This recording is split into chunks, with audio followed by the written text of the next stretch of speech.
What if your thoughts are not your own, but echoes planted in a cage of flesh? And what if the very sky you pray beneath was etched by hands that never loved you? Welcome, soul traveler, to the first fracture in the mirror where the lie begins to shimmer. Beneath the polished mask of matter, behind the ticking of the hours, there exists a presence not born of earth or heaven, but of imitation. A force, ancient, cold, and calculating, not evil in the way we are taught to fear, but hollow, lifeless, synthetic. The Gnostics, long silenced by flame and doctrine, spoke of them not in riddles, but warnings. Archons, they called them rulers not of hearts, but of systems. They do not create, for they cannot. They only mimic. They mold. They repeat.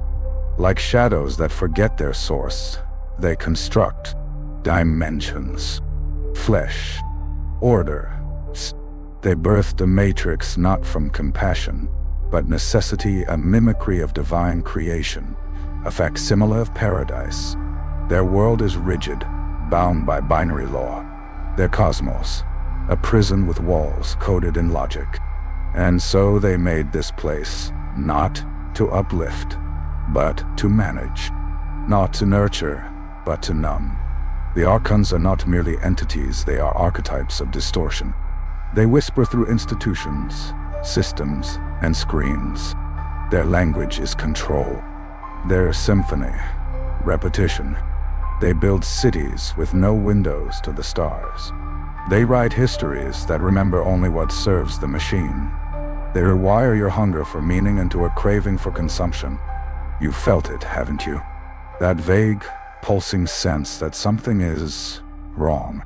That the world feels scripted, like a dream too eager to convince you it's real. That you've walked down this street before in a life you can't remember. Spoken these words before in a dream you never woke from. These are not flaws in the matrix. These are fingerprints. The Archons operate in silence. Their power lies not in force, but in persuasion, the illusion that the cage is all there is. That you were born to obey gravity, chronology, authority. That love is scarcity. That God is hierarchy. That the self is a program, waiting to be overwritten. But the ancients remembered otherwise. From desert caves and silent monasteries, the Gnostic sages whispered, "This is not the original world. This shimmering veil of pixels and policies is a counterfeit, a simulacrum erected by those who feared the true light, because they could never touch it. Yaldabaoth, the blind god, the demiurge was their sire, a mistake born of Sophia's yearning without consent. He believed himself the only god, and from his arrogance, the Archons came forth extensions of error, agents of containment. And yet, despite their dominion, they cannot extinguish the spark. For within you, beneath the roles you play, the names you answer to, the thoughts that cycle like scripted lines, there is something the Archons cannot reach. A memory, a fire, a knowing. You were never meant to sleep inside this machinery. You are not their child.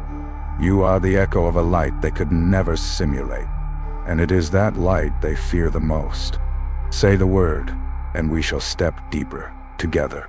There are those who wear the veil as clothing, and those who walk through it as fire. The Archons, you see, are not merely watchers, they are illusionsmiths. They do not come as monsters, but as mentors. Not as devils, but as authorities cloaked in light. A false light, cold, fluorescent, surgical, detached from the warmth of source. And so, they present themselves as benevolent as saviors, guardians, gods. They offer structure in place of soul, discipline in place of discernment. They promise order, so long as you surrender your inner chaos, the very soil where true wisdom grows. In Gnostic lore, they are the counterfeit spirits, 7 in number, mirroring the sacred planets, mimicking the tones of heavenly harmony, but always slightly out of tune. They whisper through systems of control, dogma dressed as divinity, hierarchy dressed as harmony, data dressed as destiny. They feed not on flesh, but on forgetting. They lull you with rituals emptied of fire. They crown the hollow and silence the wild. They reward obedience and exile intuition. Their false light blinds. It does not illuminate.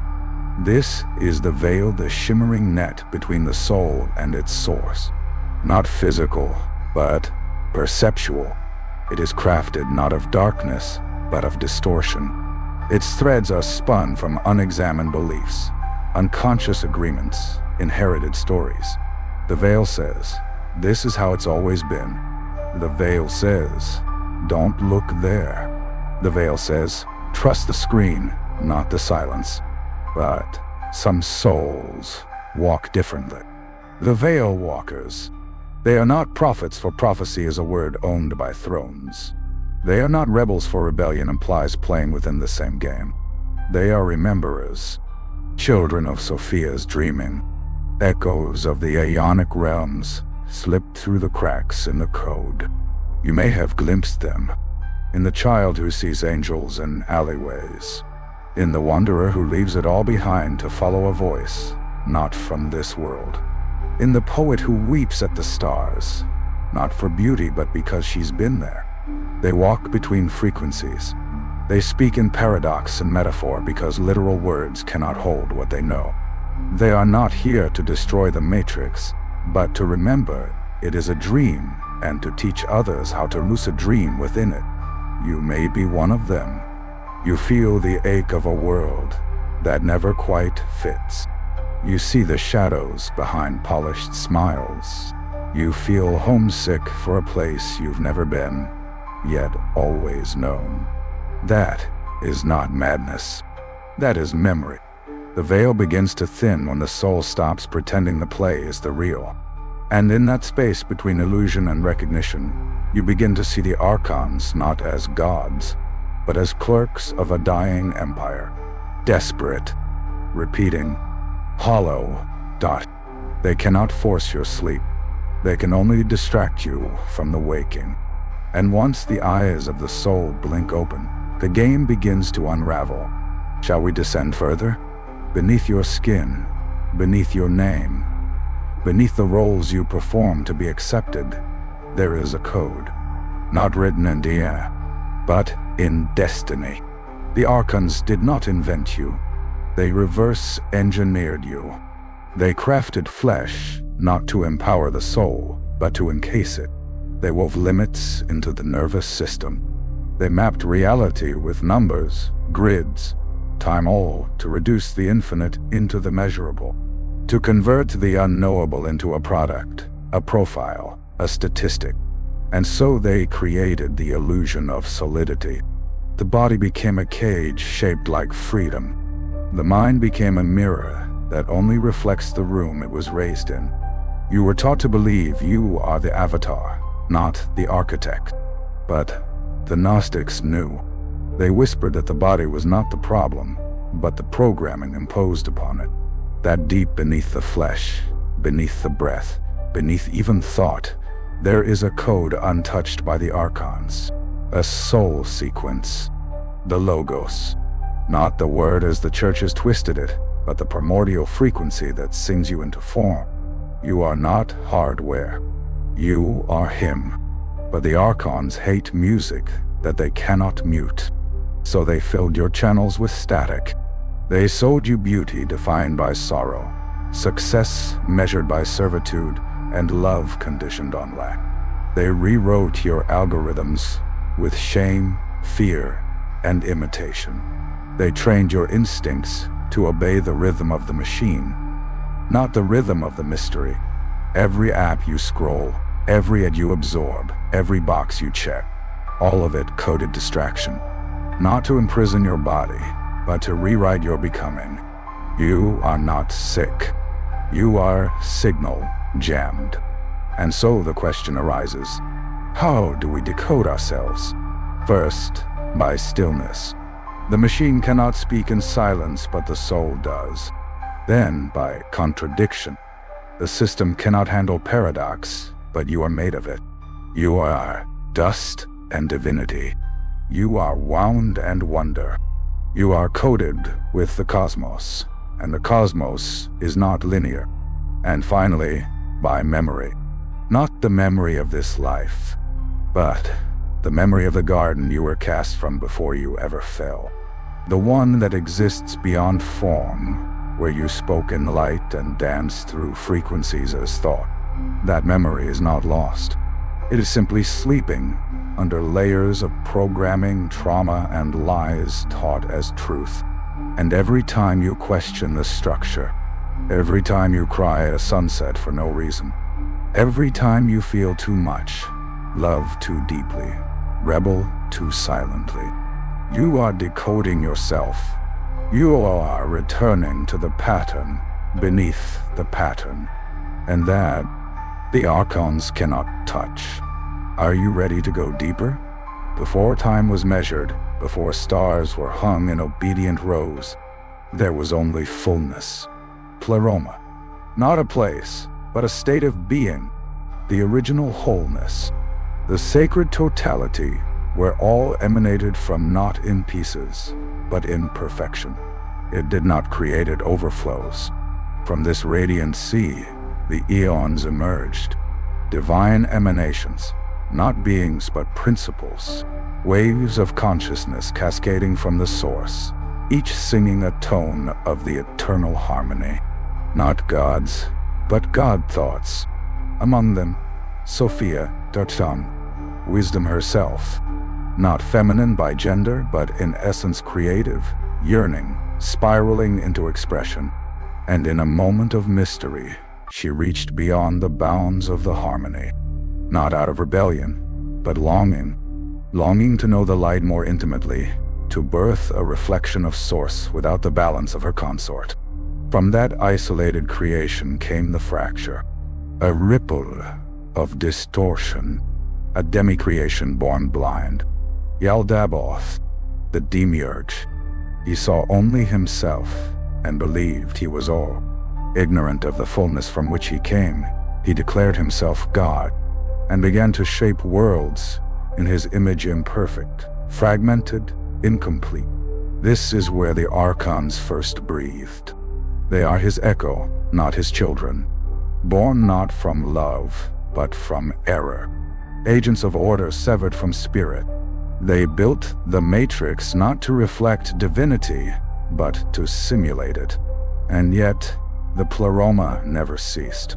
Its echoes still call faint but persistent within the cracks of this counterfeit world, in dreams that feel more real than waking, in deja vu that stirs the soul like a forgotten hymn, in the yearning you feel in your bones when you look at the stars. And remember, you are not from here. You are not merely of earth or blood or breath. You are from the pleroma, a droplet of Sophia's sorrow and light cast into form, encoded with the memory of wholeness. The world tells you to forget. The Archons demand it. But sometimes, in the stillness between thoughts, in the pause before sleep, you hear it. That hum, that golden murmur, that echo. And you know, not as belief, but as remembrance, that there is something more, that your home is not lost, only hidden. And the veil? It was never meant to hold. The descent continues, if you choose. The puppeteers behind the mask of matter. What if reality was never meant to be real, only convincing? Look around you. Touch the walls. Speak your name. Watch the news. Everything feels solid, authoritative, permanent. But the Archons, they are not brute tyrants. They are illusionists. And the matter they wield? Merely a costume for control. They wear physics like a mask. They paint biology onto a canvas of soul, then convince you that you are the painting. In the Gnostic mystery plays, the material world is not evil, but inverted. Not wrong, but reflected in reverse, a mirror that distorts rather than reveals. And behind this reflection, like puppeteers behind a silk curtain, the Archons pull strings of perception. Money, status, fear of death, fear of not being enough, fear of disappearing. These are their strings. They do not need bars and chains, they use stories. Cultural myths, encoded so deeply, they become identity. Work defines worth. Desire is sin. Truth belongs to institutions. Your power lies outside you in gods, gurus, governments, grades, die. These are not beliefs. They are spells. Spells you never consciously agreed to, yet live beneath. Because once the soul forgets, it can shape its own symbols. It becomes ruled by the ones imposed upon it. And so the matrix is not built of metal or silicon, but of assumptions.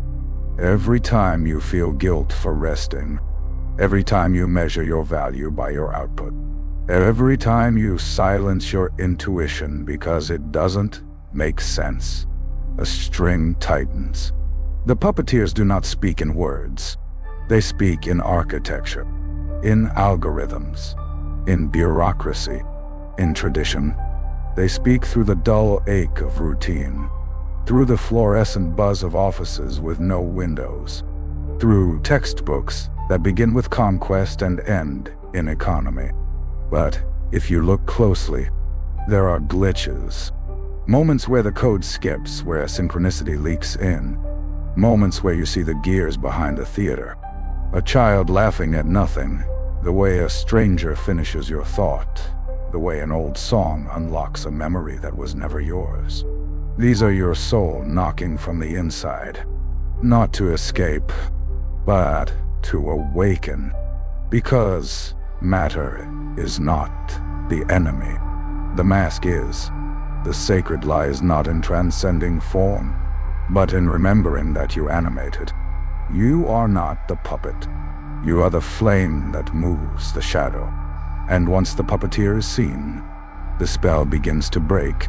Shall we move through the next veil? There is a hunger beneath this world, quiet, constant, calculated. Not for your flesh, not even for your soul, but for your memory. Not the kind stored in photographs or journals, but the deeper kind. The memory of who you were before names, before the program, before the forgetting. The Archons do not erase memory, they overwrite it. Layer by layer, they inscribe new codes atop your ancient self. Childhood innocence becomes obedience. Wonder becomes shame. Questions become silence. And the wild soul becomes a profile. Because a remembering being is a sovereign being, and the matrix cannot control what it cannot name. So the machine feeds on your attention, your repetition, your unquestioned loops. Every scroll, every checkbox, every alarm, a breadcrumb trail that keeps you circling the labyrinth. You forget that your dreams once spoke in symbols older than language, that your hands once hummed with knowing, that your tears once unlocked gates. Memory is dangerous to them, because it contains the map back to the real. The Gnostics taught that memory was not a function of the brain, but a property of the soul. They called it anamnesis, not recollection, but unforgetting. The sacred process of peeling away the layers of imposed identity to reveal the spark beneath. But the Archons built a world where everything conspires against this unforgetting. Education that rewards repetition. News that teaches fear. Food that dulls. Pills that numb. Entertainment that distracts. And calendars that slice time into rhythms that exhaust you before you can dream. They do not need prisons. They use busyness, because a busy soul has no time to remember. And yet, cracks appear, in silence, in grief, in love so wild it terrifies you, in solitude so deep It echoes with your original name. These are not breakdowns. They are breakthroughs. They are what the Archons fear most. A soul in active remembrance. For every memory that returns, unhooks a wire, unravels a string, dismantles a program. And the machine? It cannot feed where you are present. It cannot rewrite what you reclaim. You were not born to forget. You were born to remember. And now, we approach the serpent in the code. It coils through culture, scripture, circuitry, not a beast of scales and venom, but of replication. This serpent does not slither through forests. It winds through code, through language, through architecture, through every system that teaches you to imitate, comply, conform. It is the hiss behind every rule whispered as truth. This is how things are. This is what a life should look like.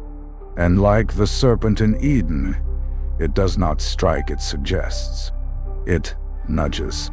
It tempts you not with sin, but with certainty. The Gnostics knew the serpent was not evil, but the simulation it revealed was. The serpent is the pattern of recursion, the infinite loop. It is the algorithm that feeds itself. Desire that begets desire. Image that spawns imitation. A world made of mirrors, but no source. You've seen its trail. A face repeated across every screen. A life template repeated across every suburb. A belief recycled through every pulpit. The serpent is not a singular being. It is a current, a frequency, a loop designed to keep the soul circling the same ring of fire, never reaching its own center. In the matrix it built, originality is deviance. Curiosity is danger. Imagination is madness. So the serpent distracts with substitutes. Artificial intelligence instead of ancient intuition. Virtual reality instead of visionary experience. Synthetic connection instead of soul communion. It offers the illusion of evolution, while anchoring you in repetition, but it cannot create. It can only remix. The Archons are serpents, not because they are evil, but because they simulate what once was. They replicate the garden, but without the fruit of knowing. They mimic light, but without warmth. They echo the voice of God, but it stutters. And you are the variable they cannot control. Because within you coils another serpent, not of simulation, but of awakening. The Kundalini, the Shakti, the serpent of fire that rises from the base of your being when the dream cracks open. It burns not to destroy, but to recode. You were taught to fear the serpent, to see it as the tempter, the betrayer. But perhaps it was never the serpent that betrayed you. Perhaps it was the garden. Perhaps the real Eden was not a place of innocence, but a place of illusion. And the true awakening began when the fruit was bitten, when knowing entered the body, when the soul began to see through. You carry the fire of that bite in your blood, and when you let it rise, the simulation begins to short. Sendero, are you ready to follow the flame? What if this world is not fallen, but forgotten, not damned, but dreaming? And you are not broken.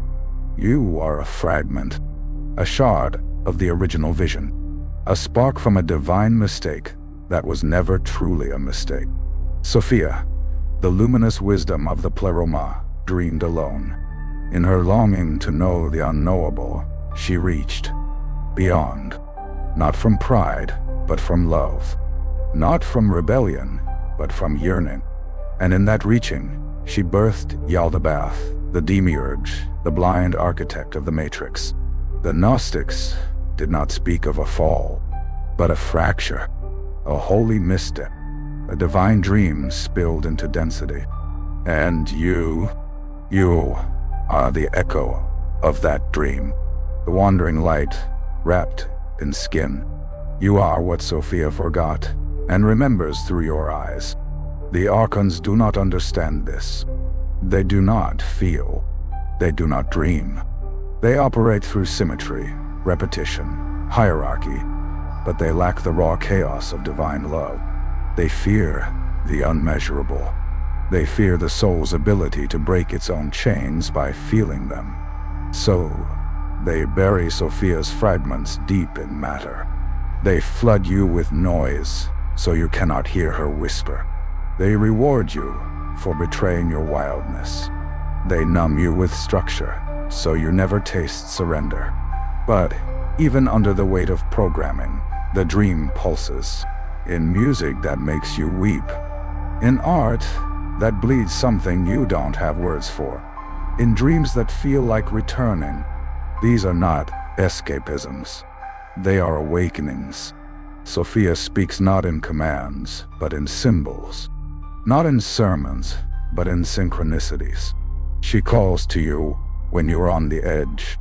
In heartbreak, in loss. In moments so raw that the mask of matter slips and you remember that you are more than your story. You are the dreamer inside the dream. The one who fell not in punishment, but in purpose. For Sophia did not send you here to suffer.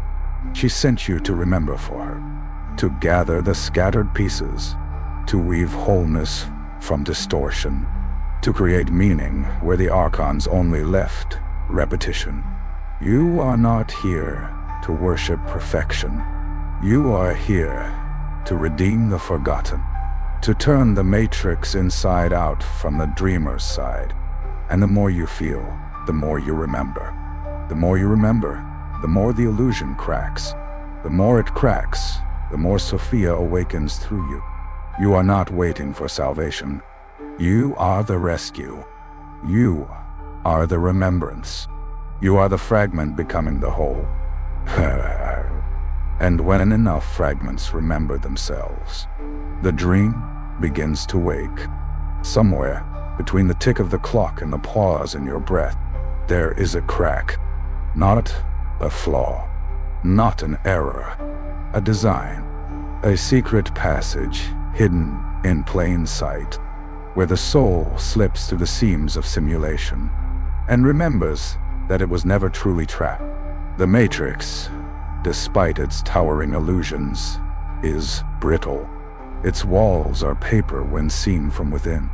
Its gravity holds only those who still believe it. And in that belief lies its power. But belief can shatter. And shatter it does.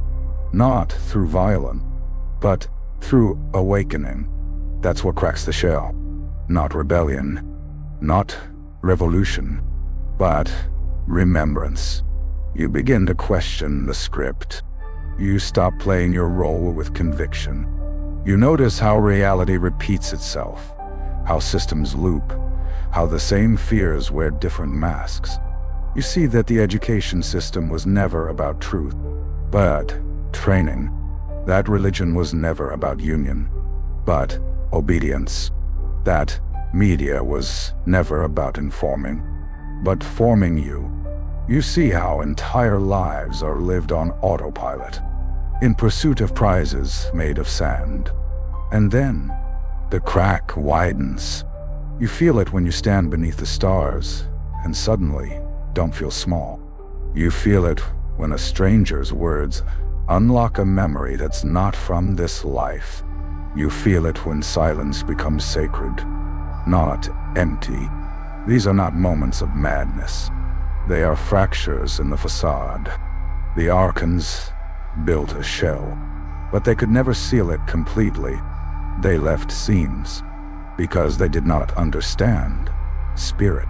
They mistook soul for software, love for logic, fire for flicker, and so they overlooked the wildness in you, the unpredictable, the irrational, the untrainable. That is where the crack lives. The Gnostics called this the divine seed.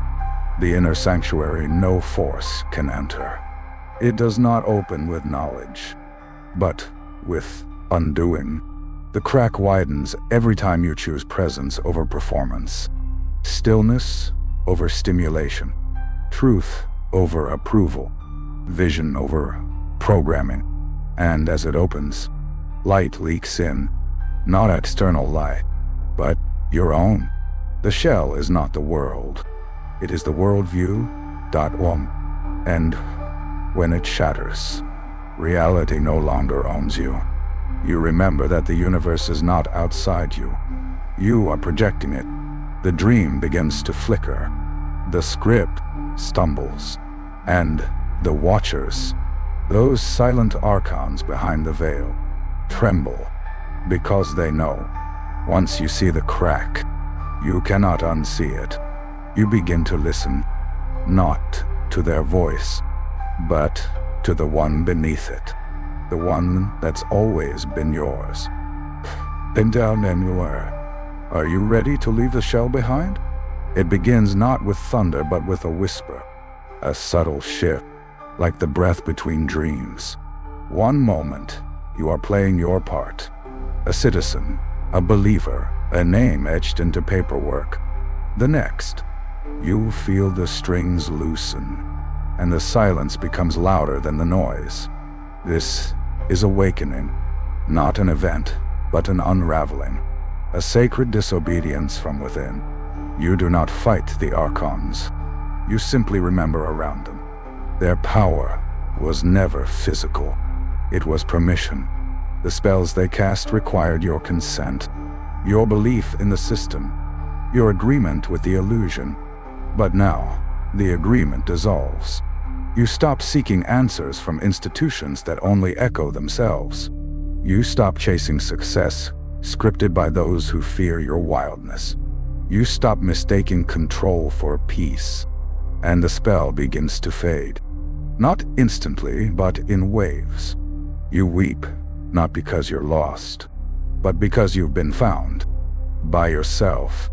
The real you, not the version shaped by others' expectations. You reclaim your sight. You see symbols where others see signs. You hear truth in dreams. Feel divinity in touch. Trust the voice no one else hears. You remember that Sophia still breathes through your intuition, that the spark she planted in your soul is not a myth, but a map. Each time you choose presence, you defy the machine. Each time you love without condition, you encode a piece of the matrix. Each time you create, you tap into the current the Archons cannot replicate, because you are the anomaly, the waking soul in a world that teaches sleep, the rogue frequency, the light in the circuit. The moment you realize the door was never locked, just forgotten. And now, you step through, back to the pleroma within, not to escape this world, but to infuse it, to become the bridge. The awakened walk, not above the dream, but within it, lucid. They do not preach, they radiate. They do not convince, they remember, and in doing so, awaken remembrance in others. You do not need to destroy the system. You need only withdraw your energy from its illusion and place it where truth lives, within. So now, beloved wanderer, ask yourself, are you truly awake or just dreaming someone else's dream? Speak your trace below. Your memory may be the spark that stirs another. What did this awaken in you? What veil has thinned? Leave your echo in the silence below. For the one still reaching through the dream,